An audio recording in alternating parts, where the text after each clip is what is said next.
This time on EnsoReal Paradigm Shifters, Marie talks to Ali Zareiee, who is a very special guest because Ali is a VR astronaut, concept developer, scientist-astronaut candidate in Project Possum, founder of Adapa 360 and VR OSLO Business Cluster, VR enthusiast, history lover, Mars dreamer, amazing people connector, paradigm shifter, and a great human being with a big heart and absolutely incredible mission to help us all as humanity. Today, we have a chance to get to know not only about his ventures, but also to explore Ali's blueprints, values, key decisions, and strong entrepreneurial spirit. And now, here's Marie's conversation with Ali on EnsoReal Paradigm Shifters. I want to know, first of all, about your latest venture with the Project Possum. Okay. Could you please tell us a little bit more about this project and your role in this project? With Project Possum, I am still following, I think it's 3 or 4 astronaut candidates that are working with them.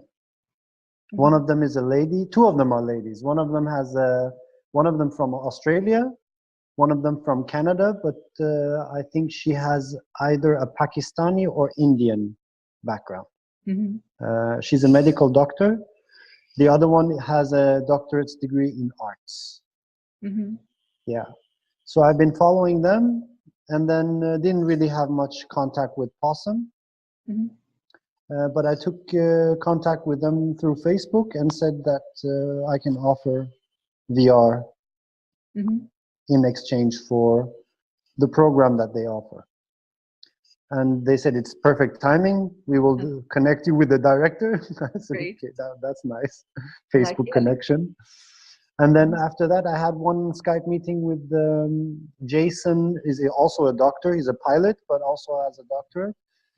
Jason Raymuller from both Possum, and he's also director in something called Space.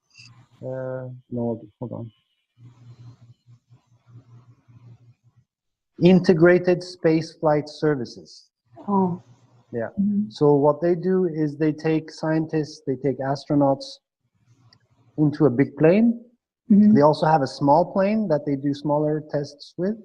But then the airplane flies like this and then drops. So when it drops, then you have 20 seconds, 30 seconds of free fall. But since the airplane is fully covered, you think it's, weightlessness. Yeah. So I said, I would like to take all of these programs, and in exchange, I would like to help you build a VR experience and also use it as a method for analysis and also education, of course, and whatever else we can find out we can do.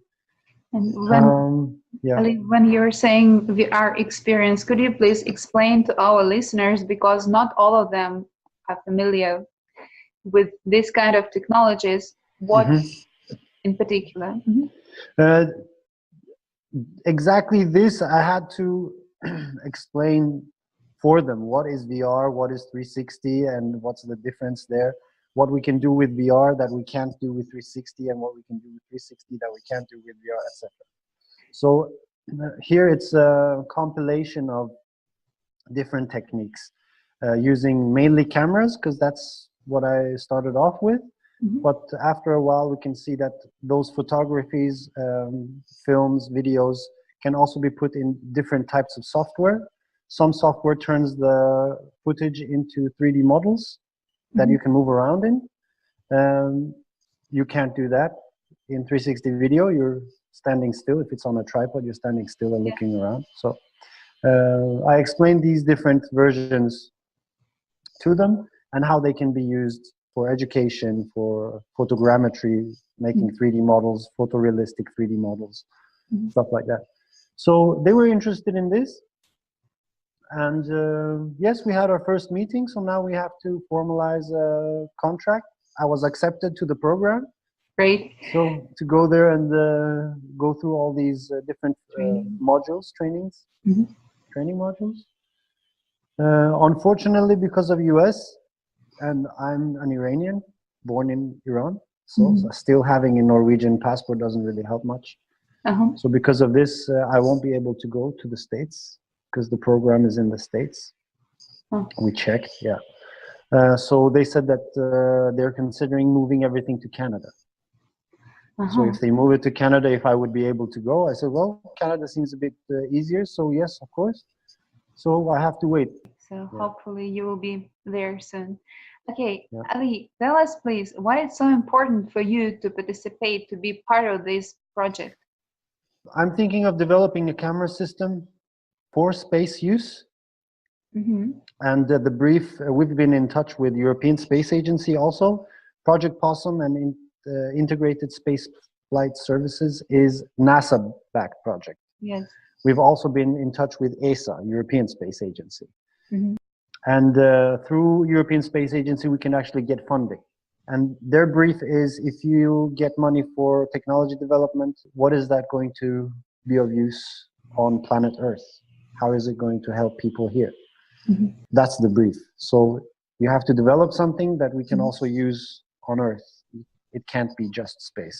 So this camera system, we're going to go in from the sensor level, design a new sensor, so it can give us better photogrammetry, better 360. It can be used in different, you can use several cameras to create one system. So all spacesuits are different.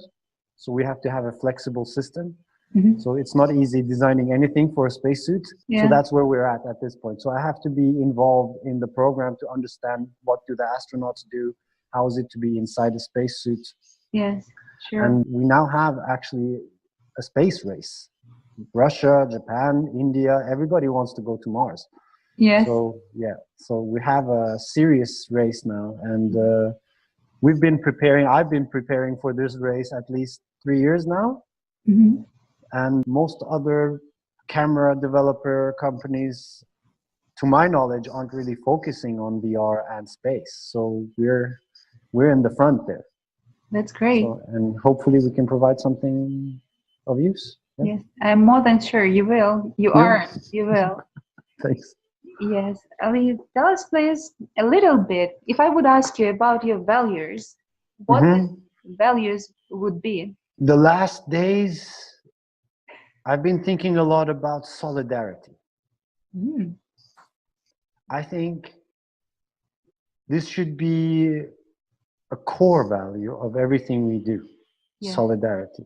If we keep solidarity, then greed has no space in solidarity. And what's selfishness has no place in solidarity. Individualism. I'm starting to hate this mentality of individualism, because it only feeds greed and selfishness and love for oneself. And if you feed that and you spend your time thinking in those directions, then you will take time away from thinking about solidarity. So what is solidarity? Solidarity is solidarity to your wife, your sister, brother, parents, friends, local community, country, you name it, planet. So solidarity is, I believe, the main value we should be thinking about and keeping. If we keep solidarity, you keep love, you keep friendship, you keep everything. That's great. Yeah. And in extension of this question, what is your mission? That's changed a little bit. Okay. Because unfortunately, there isn't that much solidarity to be found. People are being taught competition. And competition is very complex. You can have competition one-on-one, or you can have competition between teams. Teams in business or teams in sports, doesn't really matter. The mentality is more or less the same thing. They all go for a prize. So my goals have changed. Earlier on, I was thinking that I wanted to solve something for the world. But unfortunately, there's not so much solidarity in the world, so you can't really solve that. Yeah.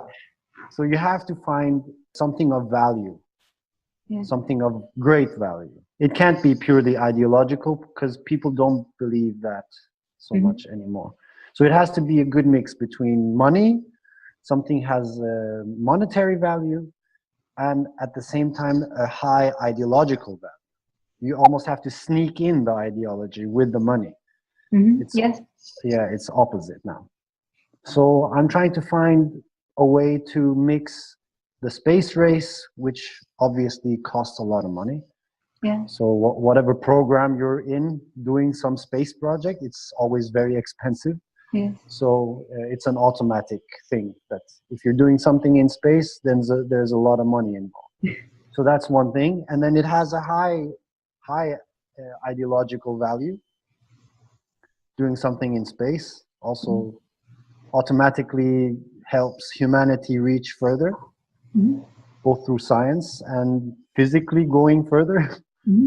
So trying to find a mix between those two, that's my goal now. So less ideological, more practical. To balance those two. Okay. And why it's so important for you?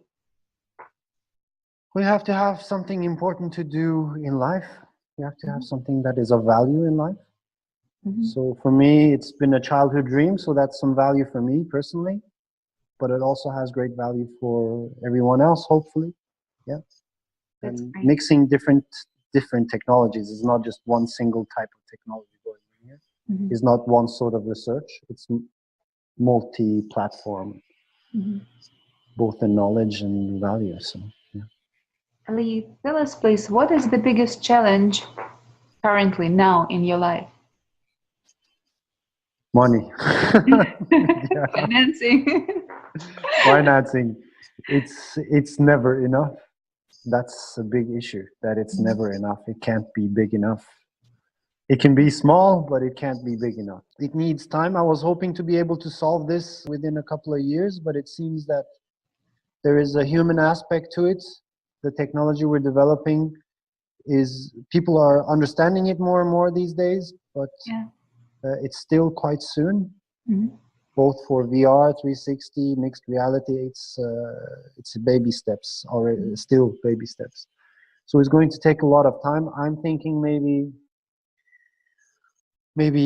in between 5 to 8 years before we really know what this technology can be used for. Okay. Ali, I'm just wondering, what drives you to keep going? Okay. What is this force inside of you which drives you? It's just decision. Yeah. I made the decision to go for this, and I don't want to wait for anything. Actually, I said I'll be waiting for time to pass earlier, but in the meantime, it's really figuring out and finding the answers to all of the questions that are going to answer the big billion-dollar question. If someone comes and says, what do you need? I've had a lot of people from high-standing people in Sony, in Ricoh, IBM, HP, big companies ask, what do you need? Because, well, they have both the money, the capacity, and the network to do anything. And in many cases, I can answer, what do I need? But that's maybe a short question. The long answer, I still don't have the answer to. So that's what drives me to figuring out how can I answer a big company that if they are interested.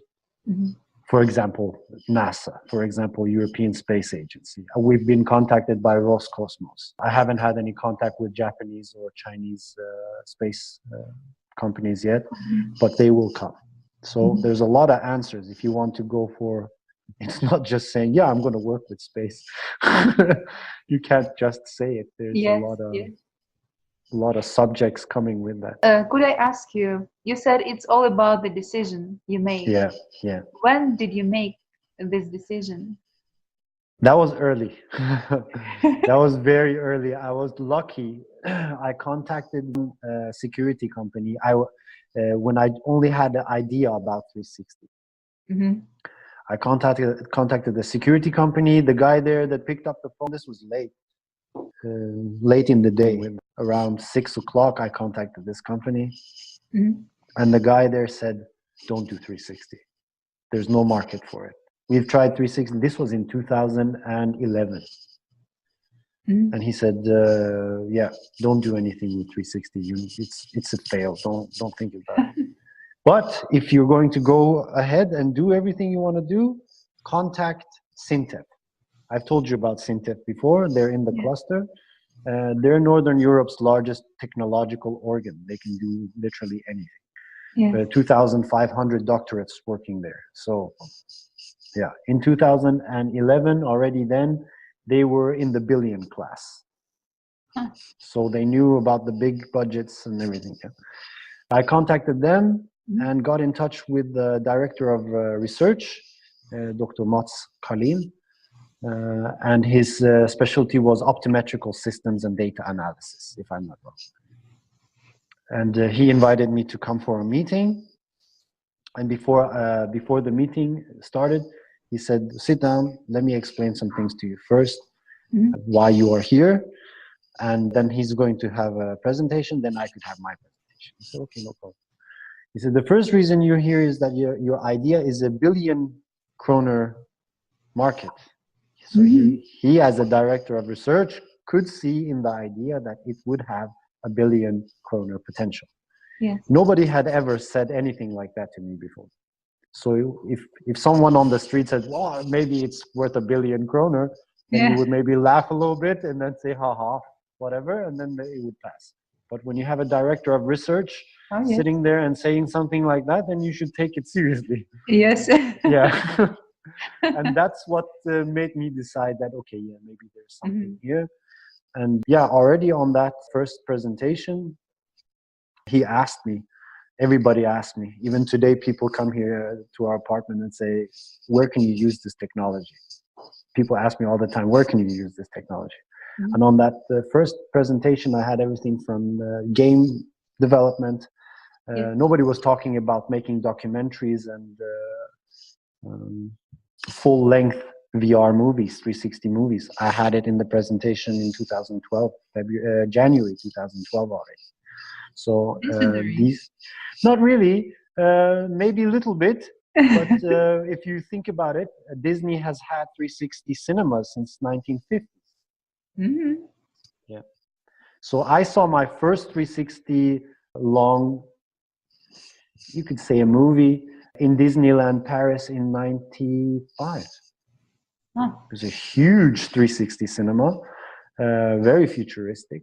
So I've had some sources of inspiration and I've experienced it, so I knew a little bit about it. But for example, using photogrammetry for game development, nobody was really talking about it then. I hadn't really heard about it, but now it's more and more used. Yeah. So, yeah. Talking about your inspirations, who are your heroes? Nikola Tesla. Why? In many ways, first of all, because he solved big problems that really pushed humanity into, I will say, modern civilization. So with electricity, the way he solved it, yeah, it was a major push for our civilization to grow. Without electricity today, yes, could be inconvenient. Yeah, could be. Not to talk about electricity too much, but yeah, Nikola Tesla, the way he kept his values and to his ideology, he didn't chase money at all, even though he had some luck with money for a short period of time. Yeah, and the way he actually went for it, he went from one step to the other and just solved one thing after another, and then he didn't get frightened of ridicule, because he had some chances for standing in front of people and sharing some phenomenal visions. Yeah. People thought he was crazy. And that's normally the way it is of visionaries. They're thought of as crazy, and then 50, 60 years later, people say, oh. So that's how it works. Yeah. Yes. I don't see myself in the same box. I've had some ideas that I see that are coming around, but I've been following technology since 2000s. Okay, that's great. Yeah. Ali, tell us about a little bit about VR Business Cluster. Mm-hmm. I know that you founded it in 2015 as the cluster to unite elite in immersive technologies, to collaborate ideas, to get financing. Tell us a little bit more, and how people can contact you if they have projects to be implemented in these areas. The reason for a business cluster, this is a Norwegian Innovation Norway program. So Innovation Norway is a government organization, Norwegian organization. And my first contact with this program was in 2006 with regards to renewable energy. I went to one of their gatherings and understood a little bit about the dynamics of why they want competing companies to meet up, to spend time together, learn from each other, and become a cluster. The idea is pretty straightforward. They want people to talk to each other because they understand that you have a different filter than I have, our brain, our way of understanding situations, markets, business in general. So they want people to gather together, and Innovation Norway funds these programs. Norwegian Research Council is also partner in this program. So they're promoting both business development, but also scientific development, services, as well as products and software. With regards to VR, of course, this is a multicultural, multi-platform, multi-everything, because people are coming from architecture, from medicine, from you name it. And VR, AR, mixed reality, and all these R's, realities are combining and mixing all the platforms, all the sectors, all the studies in one place. So what we're using for architecture can just as easily be used for offshore industries.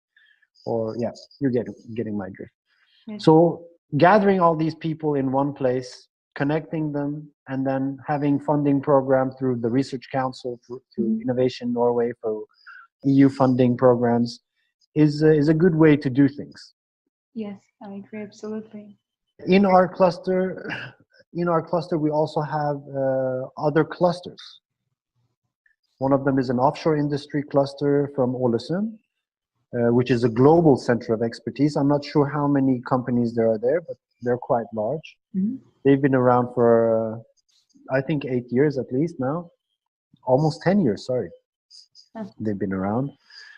We have a Norwegian Center of Expertise for Media, Norwegian Center of Expertise for Health, which is in Oslo. The one for media is in Bergen.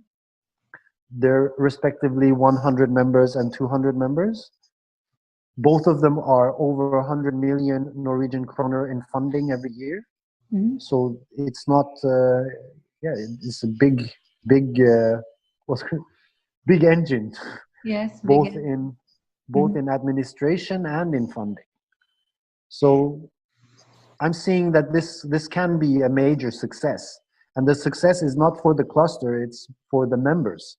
People think that the cluster gets this money. The cluster organization is just the channel for getting this funding through. This is a major issue to get our members to understand. Again, to get them more involved and more engaged in activities in the cluster. The more activities they have, the more involved they are, the more chances there are to get funding through the other clusters or through our own cluster. Yes. And I have a question. So all our listeners, maybe somebody is interested in this, not maybe, they're interested in this because they're paradigm shifters. Is it only for Norwegian projects or for the projects all over the globe? We are already global. We have more than, if not 80, we are more than 70 companies internationally.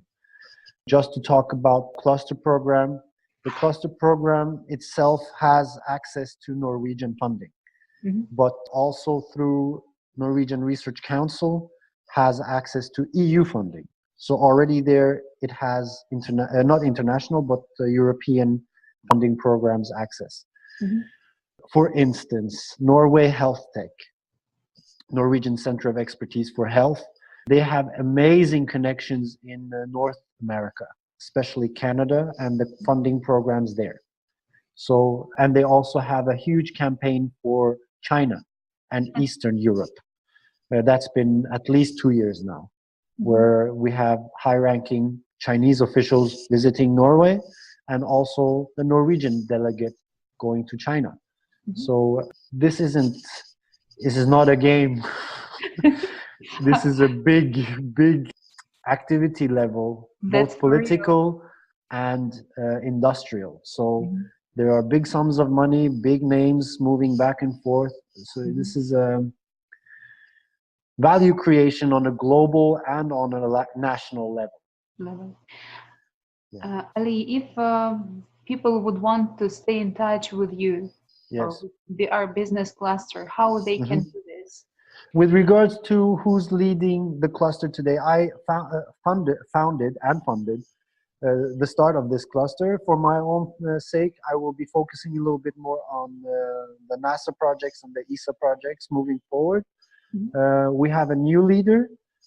He's not the CEO yet, but hopefully he will be taking over as CEO. His name is Keith Mellingen. You can go on vroslo.no or VR OSLO Facebook page. There you will have both access to me directly and also Keith Mellingen, who is leading the project moving forward. We will be able to answer any questions there. So, Thank you. Thank you. Ali, I know that you were involved in a MedTech project to combine medicine and virtual reality and other reality technologies. Could you please explain to me personally and to listeners how these technologies in combination could help us? Because a lot of times people have this perception of gaming industry for these kind of technologies. We can start with gamification. It's already been used without glasses in the health industry in Norway. There is one of our members is called the Hospital of Sunnaas. They have a gamification lab, which is now also a VR and robotics lab. So now they're already thinking of connecting gamification to VR and VR to robotics and seeing how these mixes result. So they've been using it for at least 3-4 years now, getting some amazing results there. It's all about attention with regards to health. Using our eyes, you can steal the attention from one person. And when you steal their attention, they're not focusing on their body anymore. So if they have pain in their body, it's proven that the power of vision is so strong that it can completely remove pain. So gamification is using that as much as it can. It's fine, it works.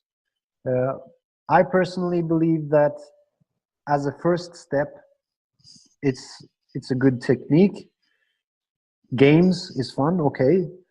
But after a while, the person needs to understand what's going on in their body. So that they don't need games to trick themselves to get better. Because once you remove the game, then the solution is gone. So if they don't have the game anymore, then they have a problem. So they have to solve this in a way. So gamification is a good first step, but after that, it has to come as close as it can to reality. Yeah. That's where our profession comes in, where we are using photography for both 360 imaging, video, which can be used for exposure therapy and things like that. And if you want environments like in the gamification environments where you can move around, do things, be a bit more immersive, photogrammetry comes into play, where the environment you're moving inside is very photorealistic. Yes. Your brain doesn't think, oh, this is a game. It's more close to real. That's another step closer to making the person understand what real life application is similar to than a gamification application. So yeah, VR and mixed reality are two different things. Today they are two different things, but I believe that mixed reality, for example, HoloLens and now Magic Leap glasses, quite shortly will also be able to perform virtual reality applications. It's all about data processing power at the moment. So VR needs a big computer, while mixed reality, everything is inside the goggles. Yeah. With Magic Leap, you have a small computer connected to it, so you have it in your back pocket. So it's not cordless; it's tethered, as they say. But in maybe 3 or 4 generations of these products, the computing power will be so powerful that we don't need the external computer to do things. So with that, the solutions will also change. So what we're solving with VR for healthcare now, soon we will be able to do the same in mixed reality goggles. Okay, I see, Ali. And could you please give us specific examples? What kind of medical problems could be solved with this kind of technologies? I can give you a couple of examples. For instance, we shot 360 video right over operation table in the studio. Yes. It was a hip surgery. The surgery lasted about 50 minutes. We recorded everything. When we recorded from over the table and also behind where the anesthesian was sitting and paying attention to the patient. So we had recording from 2 areas. Looking back, I'm not really allowed to say anything about the operation, but things happened in the operation that would be good for insurance, for instance, without saying too much, but also for students if they want to see a complete operation, how it looks on the screens, how it looks in how the surgeon is using the tools, how the anesthesian is helping out, how the main nurse who is directly helping the surgeon, the rhythm, the dynamic, everything. You can really spend an hour looking at all of this, and in every angle you would like to see. So this, we haven't been able to do this before, and now we can. So you can get a complete understanding of how these processes are in a video. That's great. Yeah, it's fantastic. And the equipment isn't that expensive today. You can go buy a Samsung camera for very cheap and just have it over your hospital bed, and suddenly you're many steps ahead of your other hospitals. Yeah. So the level of implementation is very low, but unfortunately, the hospitals are very conservative. The bureaucracy is very conservative. Budgets are low. Yeah. So that story is very long, unfortunately. But some examples. Yeah, that's one. With mixed reality, we've had several ideas. We haven't done anything in particular yet, other than in education, where you can study anatomy and stuff like that and see where things are placed inside the body, for example. But one thing that we've done ourselves also is connecting brain sensors to the HoloLens, Yes. and then using thoughts only to write inside HoloLens. Huh. Yeah, we're the only ones on the planet still that have done this. You can write in Word by thinking. Mm-hmm. And I know it was successful. It was successful. It was a very odd, and if I can say myself, a fantastic idea.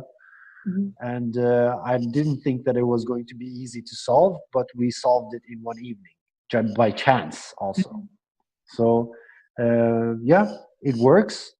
And the use cases there are if you have someone that cannot move their hands, well, yeah, if they cannot move, basically. In some cases, they can't talk. Yes, only eye movements. Only eye movement. Some of them don't even have eye movement. What are you going to do? Well, the brain is always active. Mm-hmm. That's really fantastic. Yeah. Lee, if I would ask you, and I will ask you right now, sure. Would you say, what is your passion in all these activities? What is your passion? My passion is to combine all of the technologies into the spacesuit. Great. That was short and pretty dark. Yeah. Ali, I know that you're the founder of Adapa 360 too. Mm-hmm. Actually, maybe I'm mistaken, but I think it started with Adapa 360. Yes? Yes. And what is the history behind that? And what about the name? Why Adapa? Actually, it started in 2011. I've been studying ancient history for quite some time. I'm interested in ancient history, mostly ancient Egyptian and Mesopotamian, Sumerian history. Yeah. And when you study that type of history, you always end up with the pyramids. So I said, okay, let's Google pyramids, see what happens. So I Googled pyramids in 2011. This was in April, and found out that there are pyramids in Europe. Oh. And I was where in Europe? Shocked. Yeah, there are a couple of places. You have, if I'm not wrong, you have in Italy. Huh. You have on Rhodes. If I'm not wrong, I'm skipping a little bit here now. In France. And in France, but these are not. When you look at them, they're most of the time it just looks like rubble. So nothing really large. So people think that these are just attempts of making pyramids because they're not megalithic pyramids. Like in Giza. Yeah. So, but we have a series in Bosnia. Bosnia-Herzegovina. I remember you showed me once pictures, and if I'm not mistaken, you were there. I was there twice, actually. Huh.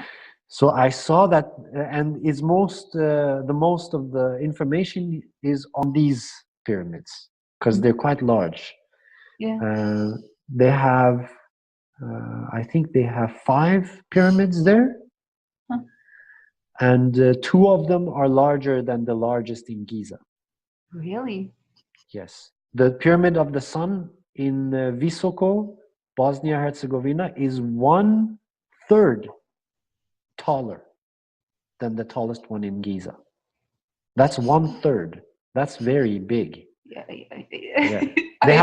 They have farms on top of this thing. I have a question. Why we don't know about this? I mean, about the pyramids in Egypt, everybody knows. Yeah. They haven't been able to find anything that can remotely date the construction. They don't know how old it is, but it seems to be very old. How would I say it? A bit too old, maybe. So they cannot defend. In all Bosnian history, they thought it was a mountain. And I don't remember, I think it was in 2005 or 2006, they did some analysis from satellite photography and saw that this is perfect northeast or east south. I don't remember how they measure it, Okay. but the alignment is more perfect than the alignment of Giza, and these things don't happen by chance. Yes, I Okay, agree. yeah. So this is, people say, oh, it's just land formation. That's the dumbest thing you can say. Yeah, because it just doesn't happen. It's like finding, yeah, it's like finding a building in the middle of nowhere and saying, Yeah. oh no, it's just natural formation. Yes. Yeah, it's foolish. Yeah. So they gave Dr. Semir Osmanagic in Bosnia. They gave him permission to dig in 3 places, and of course he went to the corner of the thing and they dug 70 centimeters and found concrete, 2 layers of concrete, and we cannot make this concrete today. That's in one video I found. Yeah, long story. So I went down there. I went down there to do a documentary, and I was filming with my Nokia N8 phone, full HD, 1080p, surround sound, everything. And then I came back to Norway, and in Norway I found a studio that was flying helicopters, because I was filming with my phone on top, not on top, on the pyramid. Everything, there's soil everywhere. There's trees. They have farms on top of this thing. It's not when you look at it, it's a pyramid, but not. It's all under dirt. Okay, they treated the pyramid as mountain. Okay. Yeah. So there's houses there. There's tree plantations there. People growing apple tree, everywhere. Yeah. So we were there digging one full day, and I was filming everything. And when I came back and looked at the footage, it's so large you can't see anything. It looks like you're on top of a hill. You can't see it from when you're on it. You don't know what you're on top of. Yeah. Yeah. So I thought we need a helicopter, because nobody was really talking much about drones and stuff like that then. Brilliant idea. So we need a helicopter. I found a studio that flew helicopters, and then they said, "What is this for?" I said, "Yeah, if you're interested, we're going to Bosnia." They said, "Okay, what's in Bosnia?" I said, "Pyramids." I said, "Are you crazy?" I said, "No, I'm not crazy. Here's video." And they freaked out. They really freaked out. They say, "Oh my God, yes, we're in. We want to do this." I said, "Okay." I went there, and then they looked at some of the footage, and they said, "What have you been filming with?" Because they had big IMAX screens, surround sound, everything was fantastic video. Yeah. And I said, "My phone." I was filming with my phone. They said, "Oh my God, your phone did this?" Their reaction to the quality of what the phone was doing gave me the idea, why don't we just have a lot of cameras around our head? Then you can actually see where the environment is, and that you're actually on top of something here. So that's where it all started. That's the backdrop. So, that was in 2011, September and October. I went twice there. And then for the first time, National Geographic went down in October.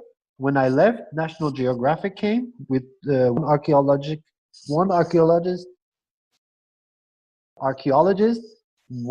2 geologists went down there. That was pretty serious. And the next year they had a section in the History Channel.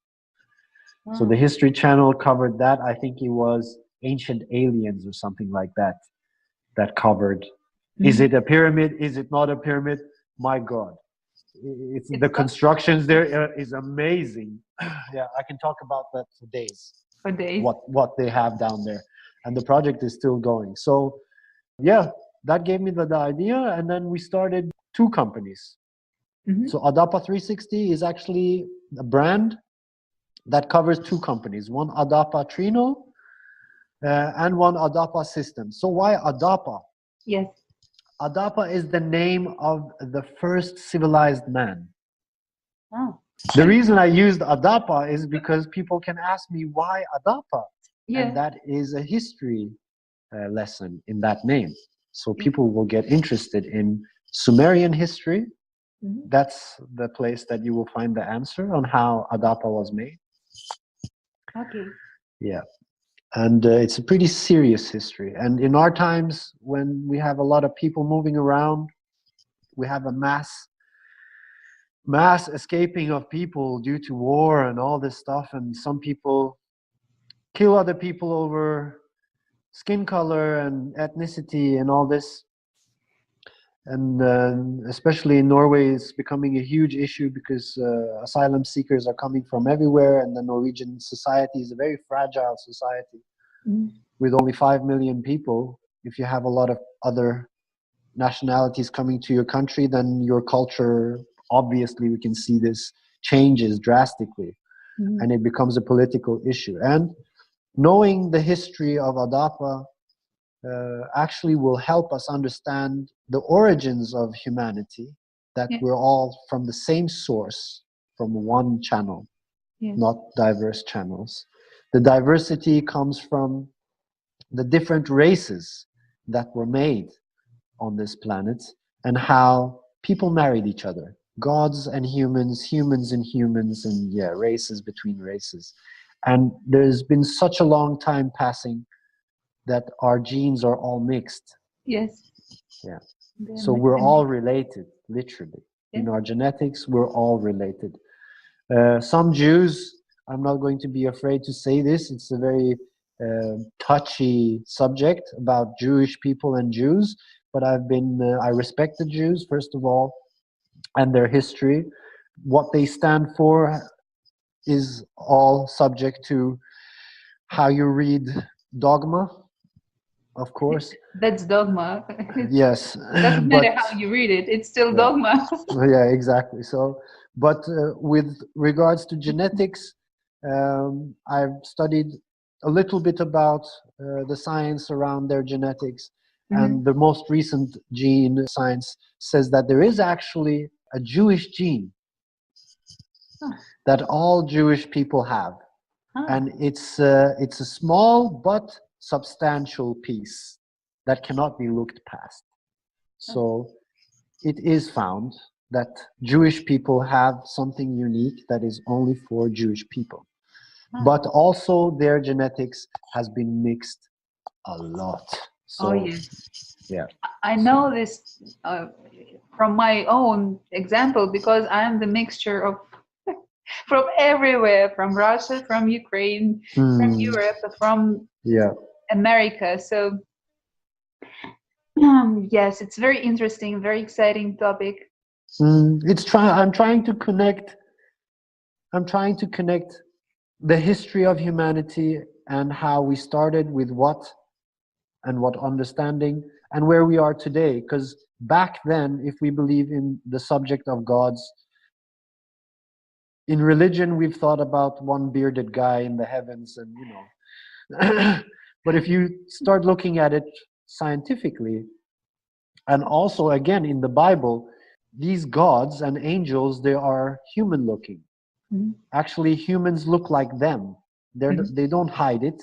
They say quite openly that they came and they made human beings and they told us to fill the earth.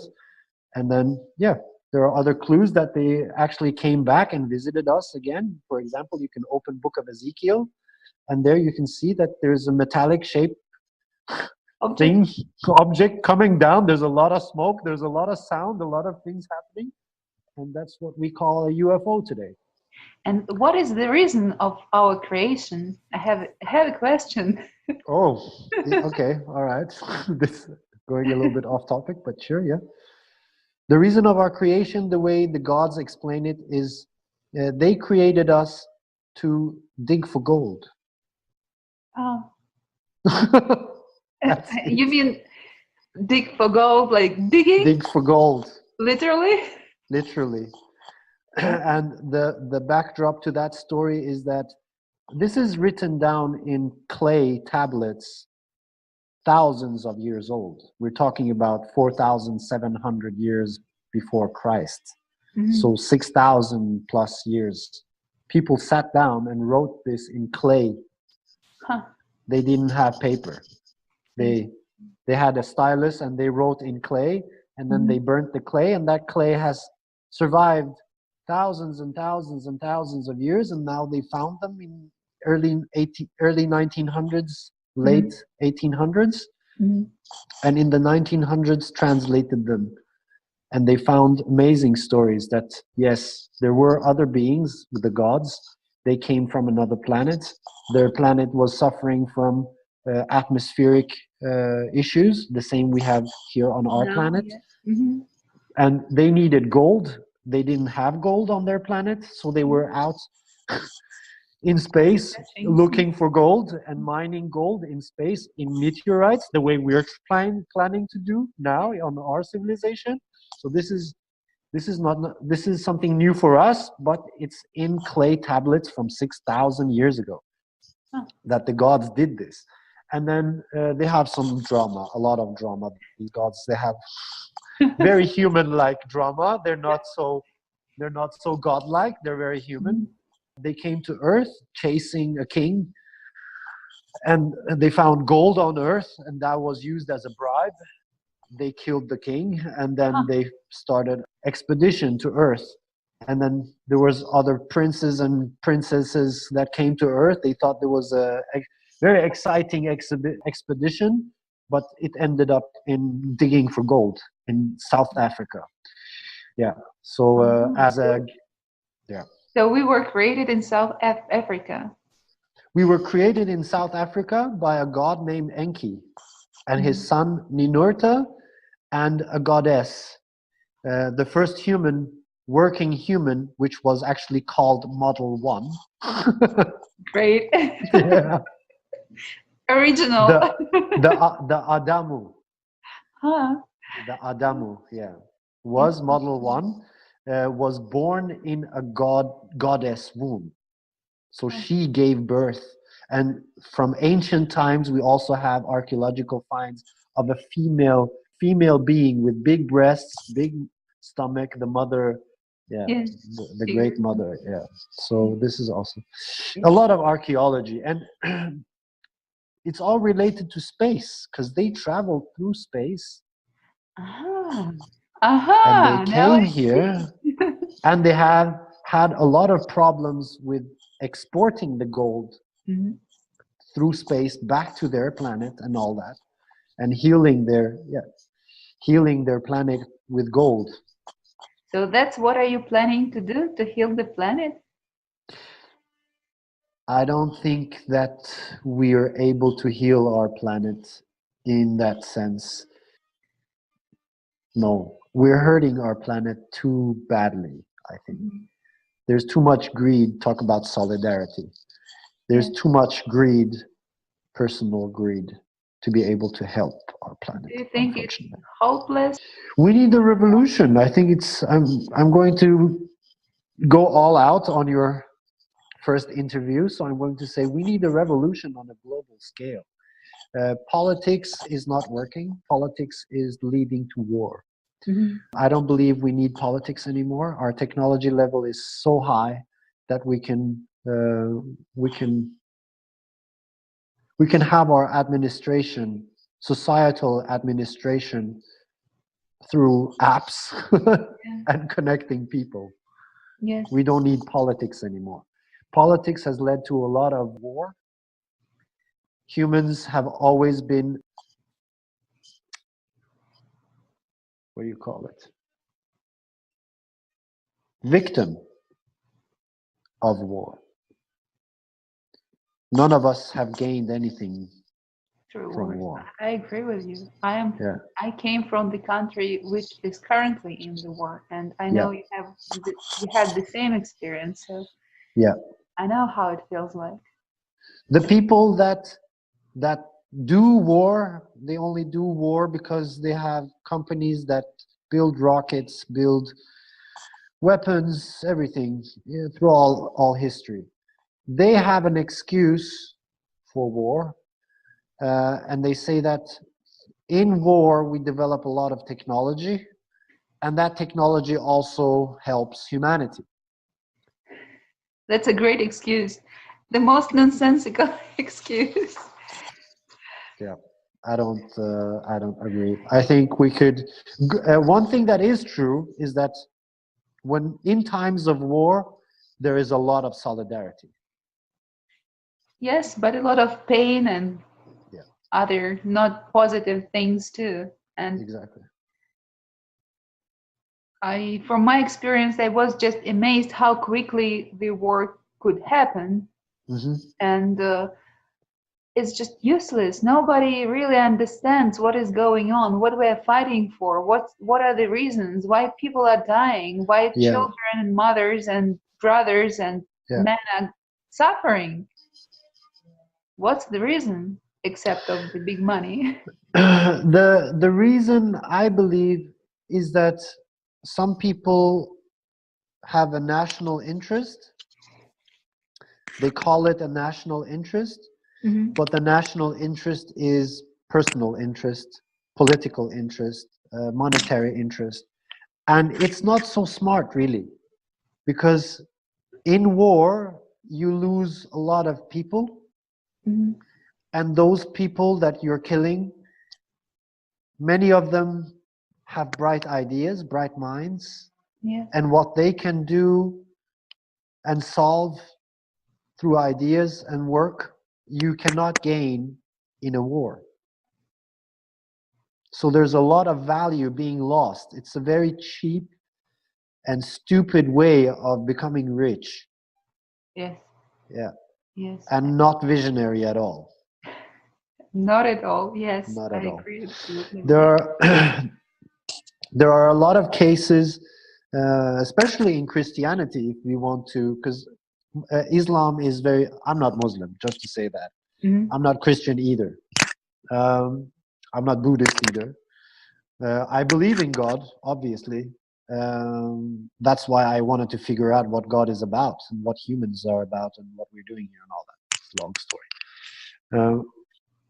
Christianity has always had someone with a vision and saying that in that vision, either God or the Holy Spirit or Jesus Christ came to them and showed them the cross.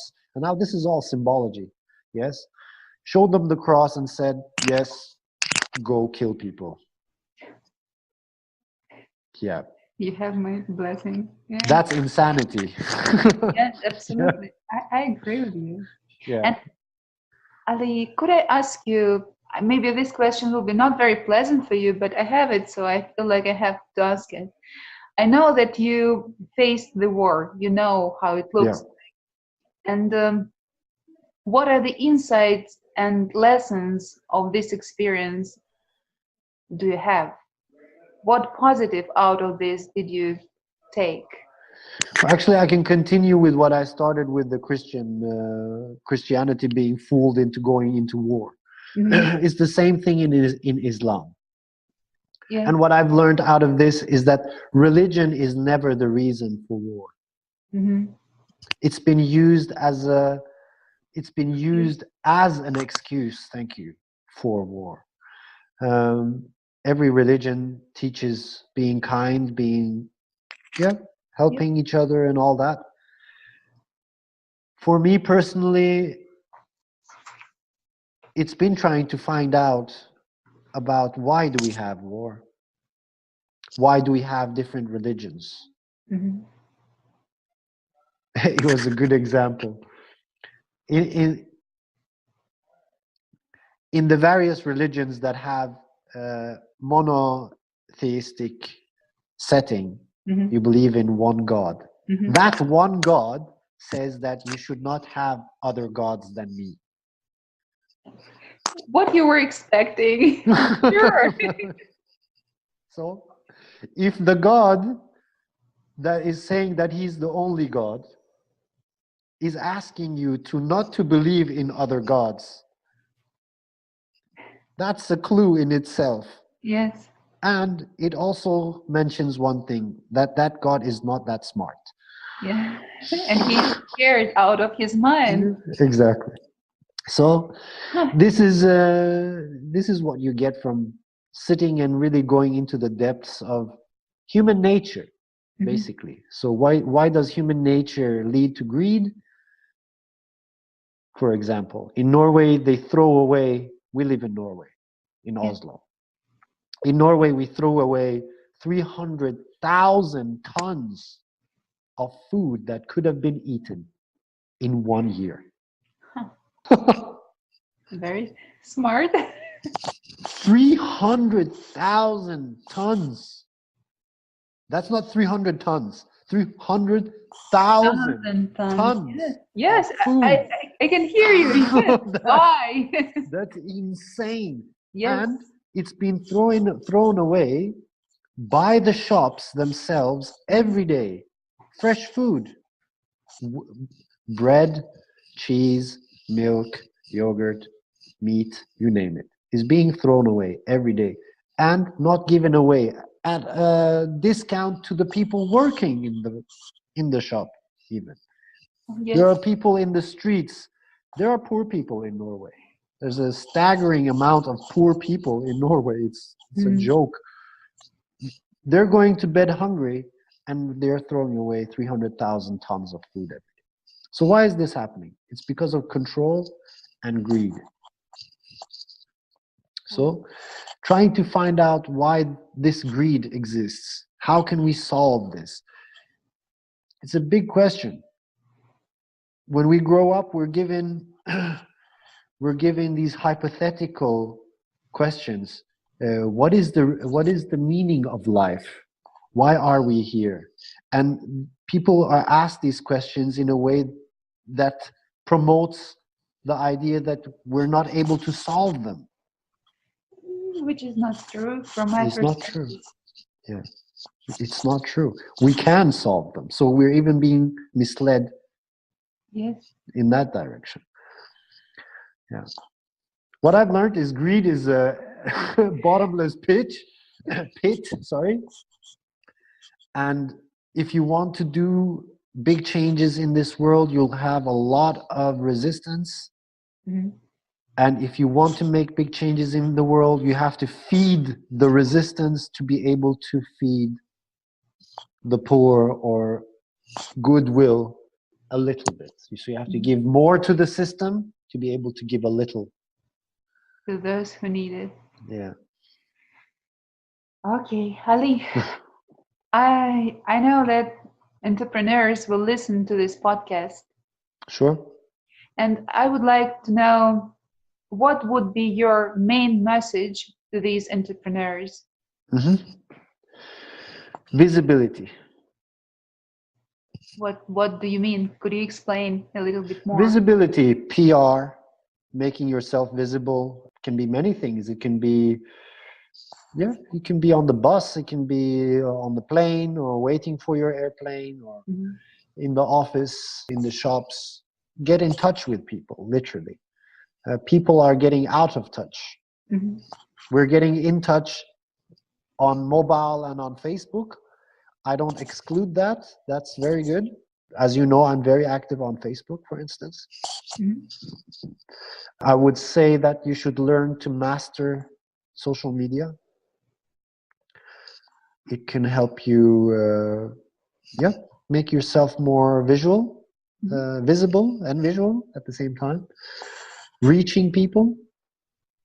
And also, it is in connection with people that we learn to define our goals, I think.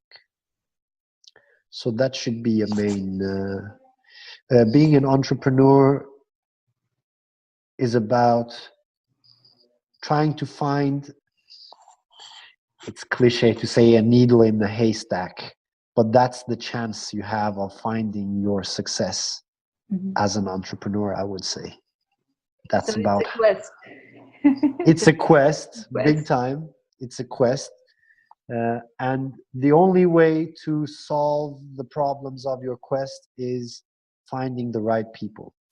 And it's not the finding the right people that can give you the answer, but it's finding the right people that can give you the answer and also help you solve your problems that can lead to your success, which in return will also help people. Yes. So visibility will attract the right people, but will also attract the wrong people, unfortunately. But it's better to be visible than not being invisible. Being invisible, yeah. So that's the same. Thank you. Ali, if you don't mind, I have a bunch of other questions. I Sure. want to be maybe really quick if you're tired already. No, it's okay. And I know that you have black belt in Taekwondo. Yes. I wanted to ask you, what is this about? What attracts you or attracted you and attracts still to Taekwondo, to martial arts?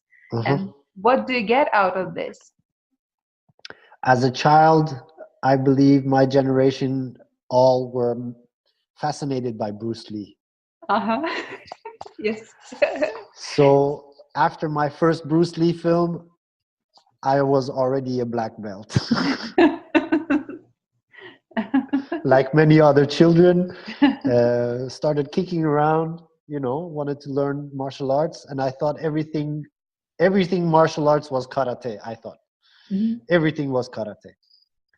And I was training on my own for quite a while, a couple of years, and found out that my uncle was a teacher, a master in Taekwondo. And yeah, quite young. And then he started teaching me. He came to visit. We went for a run, and in that run, he tested everything I had to give with kicks and everything, and then he started teaching me from that. In 1999, I got my black belt at the age of 19, yes. Yeah, so that's where it started. And for me, it's been all about connecting my mentality with the performance of my body. So it's all about balance. It's all about really. balance.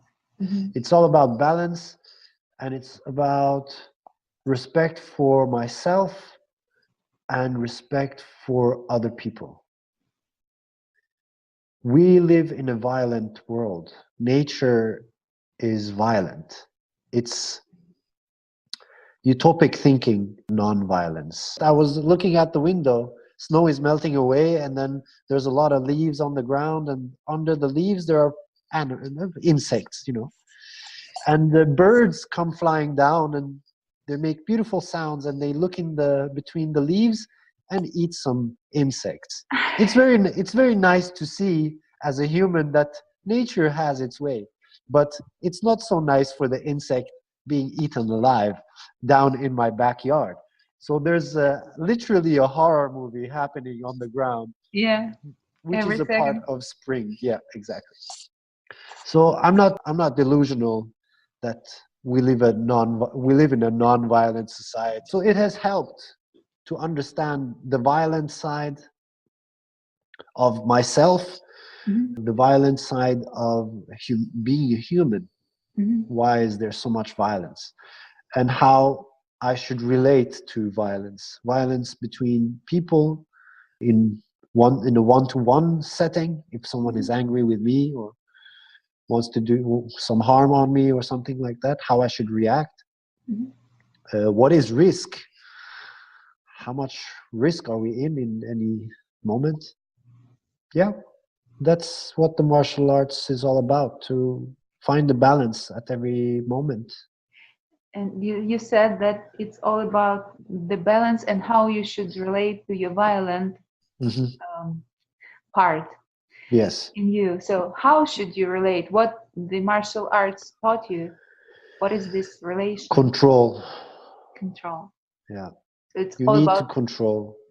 Even if someone attacks you, you should have that much power and finesse in your movements to be able to control the situation.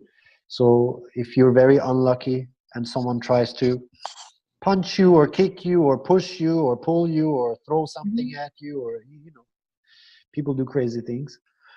Or if you're even more unlucky, if someone has a weapon, you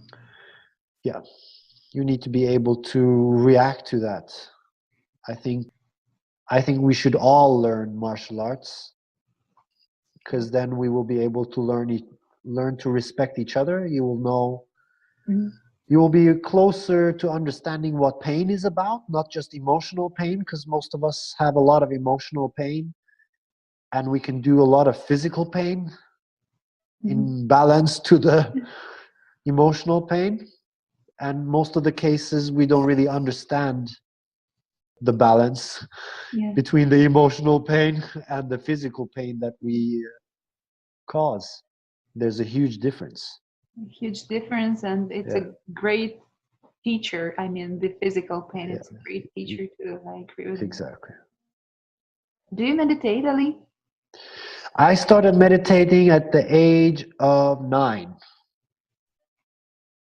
The age of 9? Yeah. Oh, and that was because of I've always had a lot of activity, always very energetic, big problems trying to sleep. And I don't know why, but I suddenly thought maybe hypnosis would be a way to solve it. I saw, actually, it was a guy named Paul McKenna. Mm-hmm. Do you know him?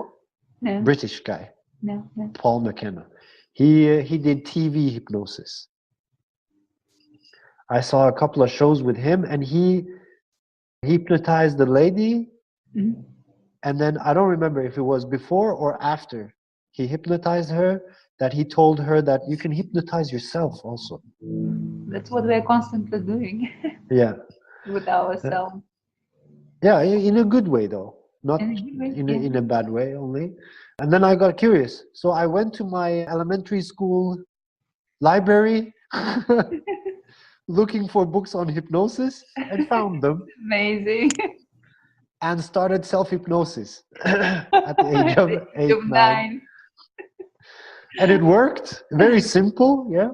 You just start counting from 100 to 0 and breathe deeply at every number 5 and 0. And by the time if in the beginning I didn't even get to 0, I fell asleep underway counting. But after a while, I got to 0, and then when you get to 0, you just stop counting, and in that state, you manage to have a state of meditation when you're not thinking about anything, and your body is completely calm. And yeah, it works. It's effective. Do you have other hints how to stay balanced if you're frustrated or nervous? Oh, I must admit that I have failed in controlling my emotional balance. My physical balance is okay. I do get angry because there's a lot of, how should I say this? I've been very ideological. I've always had very big hopes for humanity, but that hope has just disintegrated little after little after little. It's becoming less and less and less and less and less. So I'm very often angry about this situation because it stops everything. It stops human to human relations. It stops project progress. It really kills your soul, your initiative, your ideology. It just damages everything. This greed that most people have, and the way that they can justify greed and saying, well, it's just business, Nothing personal. Nothing personal. It's just business. They make movies about this, and it's crazy. And personally, I can't swallow that at all. Like I've tried swallowing it. I've tried being like that. I can't. It just doesn't work. They call that success. What is success for you? Success for me is when you have a vision and you reach your vision. If you want to talk ideological and utopic, if you have a vision and you reach your vision and you help a lot of people in the process and you teach a lot of people in the process and you learn a lot from people in the process. Yeah. and you reach money, value in money, and also value in yourself and local community and all that. It is possible. Yes. It is possible through solidarity. If people truly understand solidarity and not fooling each other and try to take advantage of each other, these are very basic rules that you can follow, and basic rules that also can be judged. If someone does something wrong in a project, you can say, okay, you did this wrong here, so sorry. But we're not doing it like that. Most people play by the same rules, and those are the same rules of startups and entrepreneurship, and business is business. And yeah. Ali, you told about vision. What is your vision? My vision is in different parts. I have a vision about my own life, is a vision that I don't own anything. In the end, I'm in that process now. Like, I don't own any of these projects. The companies that were started, I don't own any of them. The business cluster, I don't own any of it. I've given all of that away. It's not easy not owning anything. I can understand. You can be in a situation where someone sees that you're doing something valuable, and the way that they can lock you into a position that you can generate more value so that they can earn money is that they offer you maybe a job, or they offer you their house, they offer you money, they offer you luxury to keep you in a position so that you can still continue doing what you're doing, so that they can earn money by you doing what you do. So yeah, you can't be in the position that I am and not own anything, but that's the exercise. So I'm working on that. I personally don't own anything other than some clothes and some computer stuff. Actually, I don't own the computer stuff either. So it's all about the freedom, or why? Experience. I don't think there is any freedom to that. I think there is a balance there also. It's all about balance. Yeah. So that's one vision, and one other vision is, of course, making a success out of all the work that has gone into the VR and 360 and all the space thoughts and all that. That's a big vision. Personally, I don't think I need to follow that vision all the way through. As long as I see that the technology and the companies and the organizations that I start are going in that direction, that are going to be active in that direction, I can rest easy after a few years, that I make sure that, okay, it's going in the right direction, it's going to work, unless some catastrophic thing happens down the road. Then I can give up that vision. Okay, so I have a question here. If it's all about the experience and balance, what do you want to get out of all this for yourself? The experience. Only experience. Yeah. Because I've been poor. I've had experiences in life where I have physically been poor. Several times, actually. I've also been rich. So much so that money didn't really matter at all. I could have anything I wanted at any time. But experiencing the fluctuation between being poor and being rich, and getting poor and getting rich, up and down like that, also shows that when you're rich, you think about money a lot. Because everything has to keep balance. While you're rich, you have to have a lot of money. Yes, you have to keep going to maintain all this. But when you're poor, you have to have money to survive. Right? Yes. It's a different type of balance. It's not necessary to live like a poor person. You can take care of yourself. But owning a lot of things is not good at all. Yeah. It's focus on material things. If you own less things, especially expensive things, then you don't focus on material things too much. It's physical. And I believe in many cases biological. Good. Okay. Ali, what are your predictions for the future of VR and other immersive technologies? Okay, I'm going to be bold. Okay. I've tried to use your fresh platform as a way to be as extreme as I can, and this would just be just that. Okay. My vision is that we're going to revolutionize how we teach humanity. I think that this is science now. In Norway, for instance, there are companies that are doing research on, for instance, teaching young boys multiplication table, the small multiplication table, 1 to 6. Mm-hmm. Or is it no 1 to 10? It is 1 to 10. Mm-hmm. 1 to 10. What they would spend 1 year on, they've taught in 6 weeks. Mm-hmm. This is science, not people hoping. They've done this. The pilot project is finished. Norwegian Research Council has funded it. Pretty high-standing Norwegian scientists have joined this project and done the analysis, and everyone has been shocked. Really. They all had big hopes for the result, but the results shocked everyone. How fast it was for boys, especially, to learn, and using gamification in this. The gamification, as I mentioned, to me, is the first step of this technology. Mm-hmm. We still have many steps to go in combining the technologies, the techniques and all that. We're not doing that. We're just playing, literally. So I think it will take us at least 10 years mm-hmm. to figure all of this out, because the wheel is turning too slow. Society is not ready, is not. The structure of society doesn't have space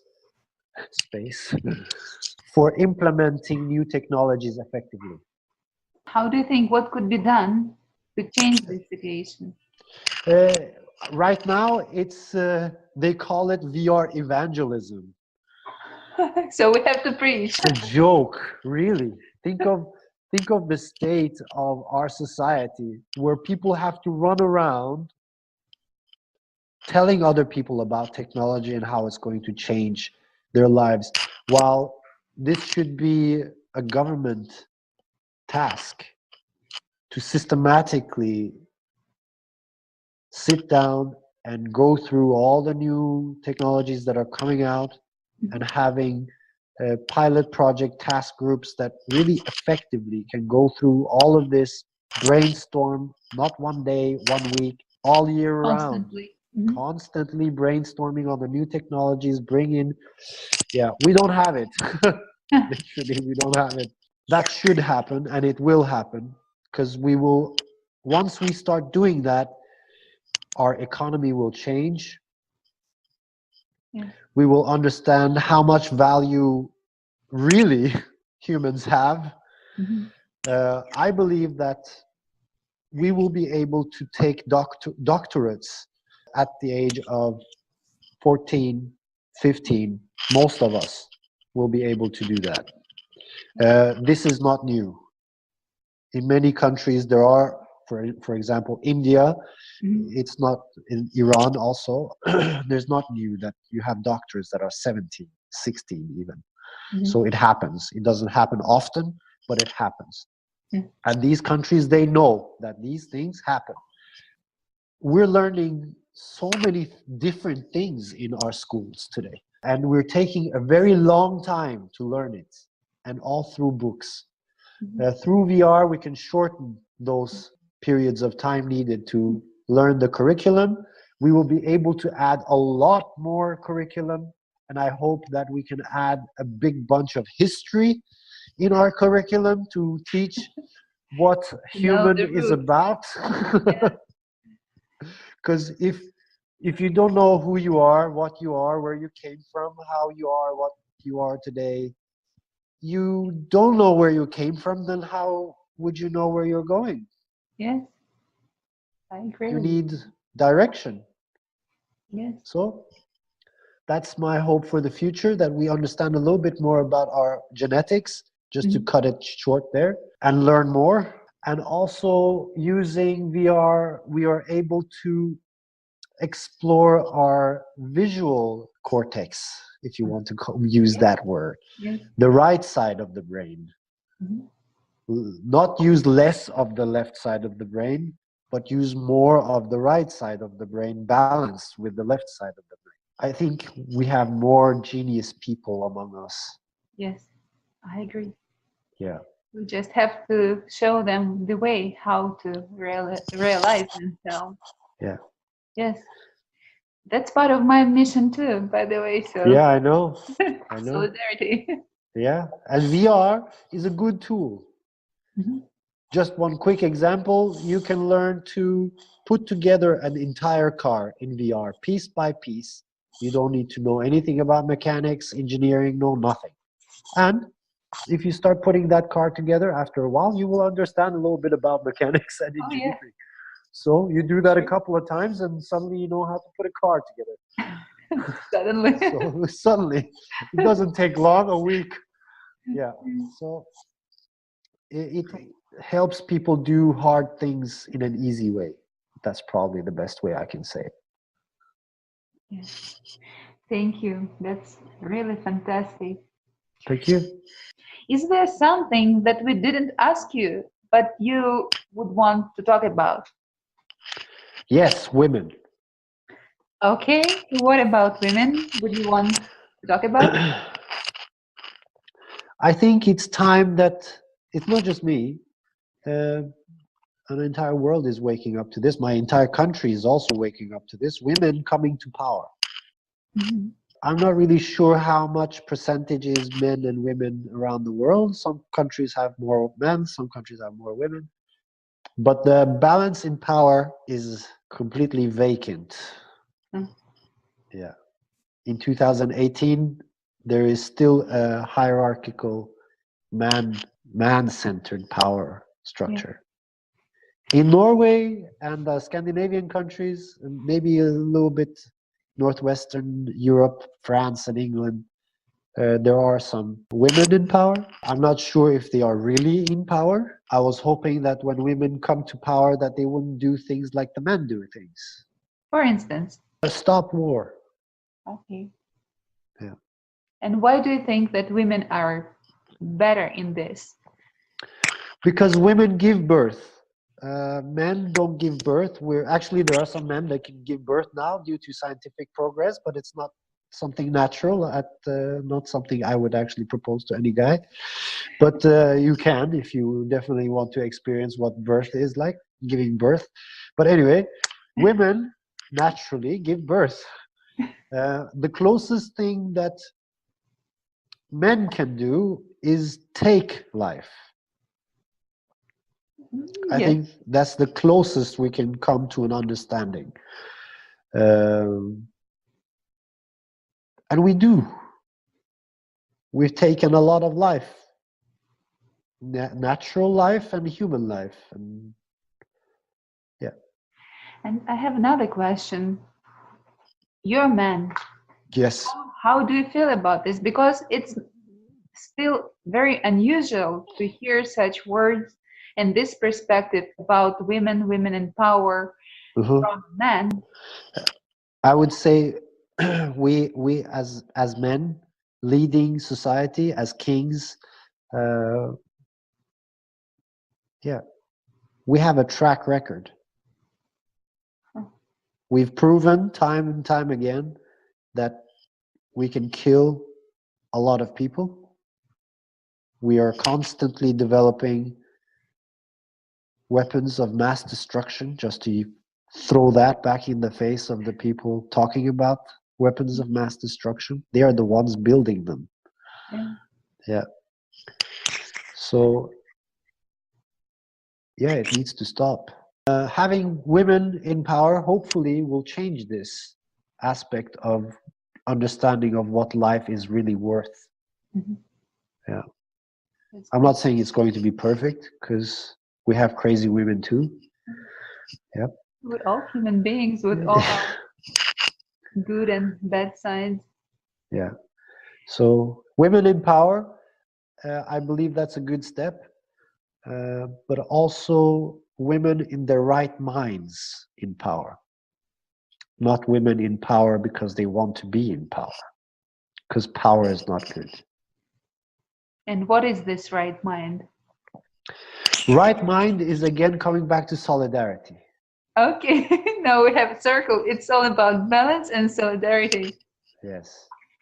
For the sake of creating the better future for us all. Yes. That's why we should unite.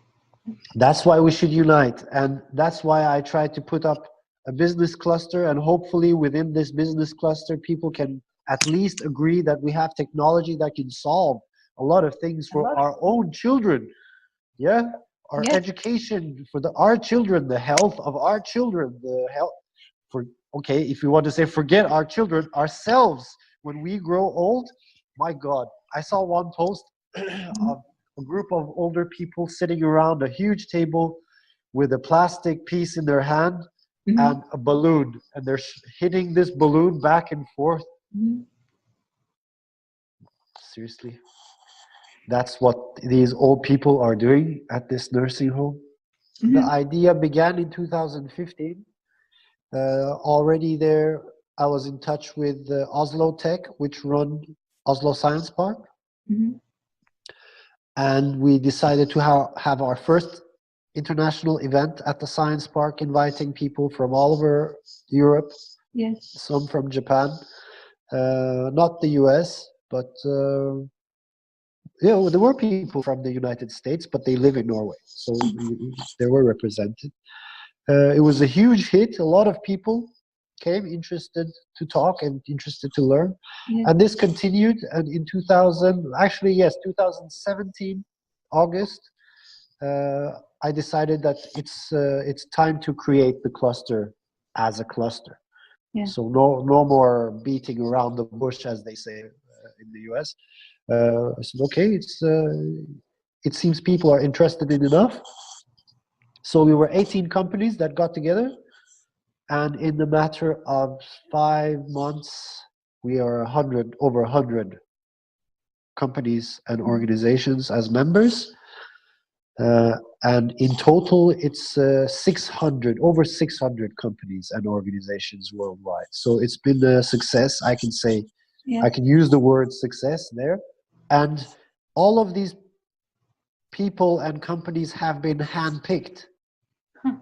So I know that in our cluster, everybody has at least 2 or 3 potential partners, funding organizations, contacts, possible synergies.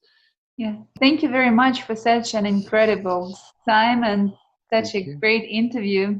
A lot of information. Yes, a lot of information, interesting, valuable information. Hope to see you in a while again. Sure. Maybe to talk a little bit more in details. All right, sure. Just let me know. Yes. That's fine. Thank you. Thank you. Talk to you soon. Yes, talk to you soon. Okay, Bye. take care.